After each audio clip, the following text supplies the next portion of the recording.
Hi, I'm Spencer Rutledge with WRPB Treasure Coast Video, and with me is Bobby Leone, CBI from Acquisition Experts. Hi, Spence. Nice to be here. Bobby, you have your show. What's the main purpose of this show that you're doing? So what I'm trying to do is educate the public on the selling and buying a small business. It blows my mind, and I can't say that I wasn't the same. I've been an entrepreneur my whole adult life. I just know that now I understand how little the average business owner knows about what it's going to take to sell their business. And I keep on saying the same thing.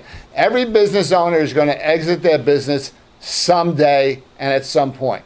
So my idea is to, educate you now so that in 2 years, 3 years, 4 years, 5 years, you're going to be in the best position. You're going to have your company's foundation with the proper books and records, 2, 3, 4 years of great tax returns, great profit and loss sheet, a great balance sheet. You're going to have computerized systems in place. Your employees are all going to be 1099 or W-2 employees. Everything is going to be exactly the way a buyer wants to see a business when they're looking to pay you to take over that business. So this is going to be a special show for entrepreneurs, people interested in buying businesses or potentially selling their businesses. That's correct. Now all we need to do is come up with that pivotal moment of what's the name of the business. Yeah, speaking of pivotal moments, in the life of the business, quite often there are those pivotal moments, those pivotal times, things that when they take an action can change the course of the business and improve it. And I'm thinking of two examples. Bobby, I had the opportunity to do a video resume for a guy up in Boston, and his name is Frankie Polito. Frankie grew up in the concrete business, and he knows every aspect of it. He worked for... Imagine that, an Italian growing up in the concrete business. You and Frankie get along pretty well, I think. Probably be dangerous together. So Frankie left his father's business to do larger things, and he had incredible success. And so today, Frankie he's interested in relocating for that right kind of mid-sized business that he can grow it, double it, maybe triple it in size from 4 million to 8 million and so forth. And he has the ability to do that in two important ways. One is he can run almost everything. He knows every aspect of the business. So if he's on a job, it'll get done right, on time, and under budget. But the other thing that Frankie is very skilled at is bidding out new business. And when you bid a job, it's got to be low enough to be competitive and you actually get the business. Right. At the same time, you have to have all the costs figured in so that when you get the business, it's profitable business. And Frankie knows how to do this. The point, and just talking about Frankie, is that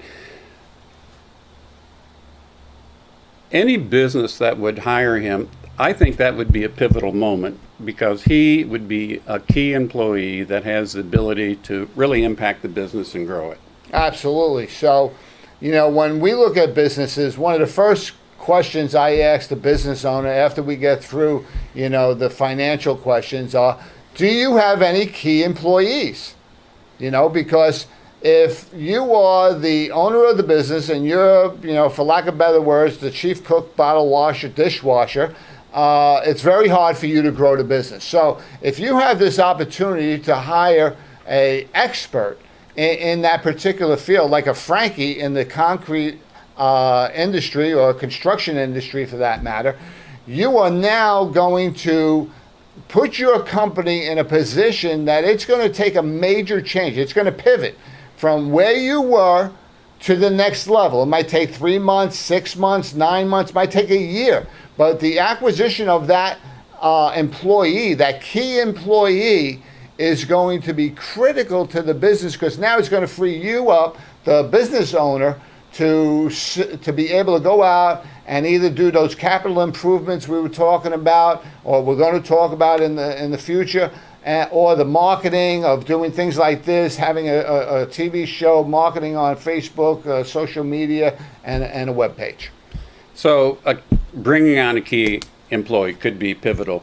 Absolutely. So if you're making an offer to an employee, that offer would be pretty important, looking at the long term, make sure that they were, part of the team and they're planning to stay with the business. Absolutely. I can tell you that I just was involved in a deal that kind of blew up on Monday, but a pivotal, a key employee was the owner of the business who was selling the business, who is now going to come and work for the new owner for a year or two. And, that consulting agreement, because that's the word that the SBA likes to use. They don't like the word employment agreement. The consulting agreement was going to be a well over six-figure number with the use of a company truck and a cell phone. And so, that is a key employee. And that's a pivotal point for the buyer to be able to have this person stay on for a year, maybe two, and keep the business running so the transition's absolutely smooth.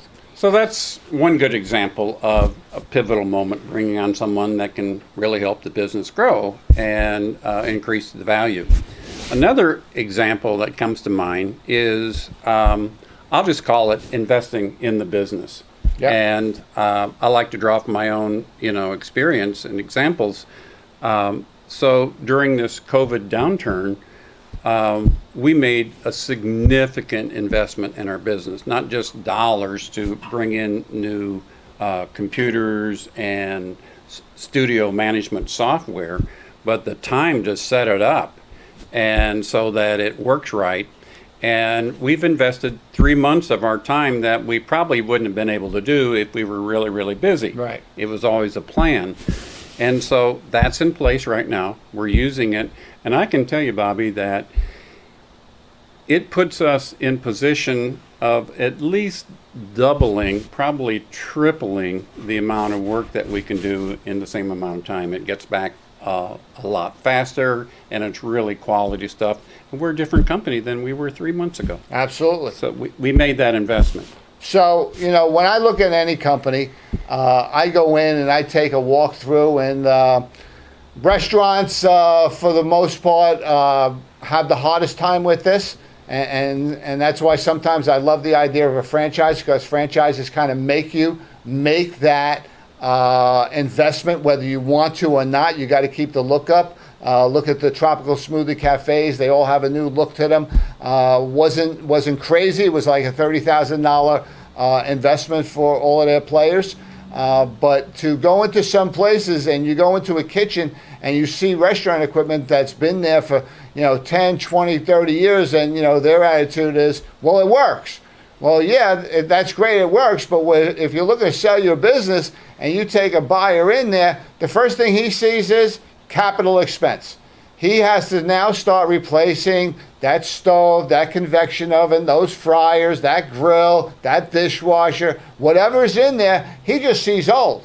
So if you've been doing what Spence was just talking about, that during the years of owning the business, you kind of depreciate the assets from new, and then when they reach a zero depreciated value, you start thinking about the replacement of whether they're working or not. Sell it, get some money for the old one, put a new one in there, especially if you're going to sell the business. In 3 years you're going to sell this business. Start looking at replacing some of that equipment so that this way when a buyer walks in, they go, wow, look at this place. The kitchen looks like it's brand new. Well, yeah, that's because you took care of it. You made the proper capital investments back into your business. So that's just another example of the kinds of conversations that you're going to have with Bobby about your business. And there are pivotal moments. So I have one little question. So I'm seeing over here a tax return, and you made the point that in valuing your business, you're looking at the tax returns last year, year before, and so forth. What kind of conversation do you have if a business made a major investment or brought on a key employee and it's just not reflected in a tax return? So does that change the conversation at all? It does a little bit. So we allow, and there's two different things to look at. There's what a bank is going to look at from a tax return for lending money on that business, and when they do that, they look at 3 lines. They look at Line 7 on the front page of the tax return, officer's compensation. They look at line 13, any interest that you might have spent on maybe some equipment or something that you bought that you're paying off over time. They look at how much depreciation you declared that year.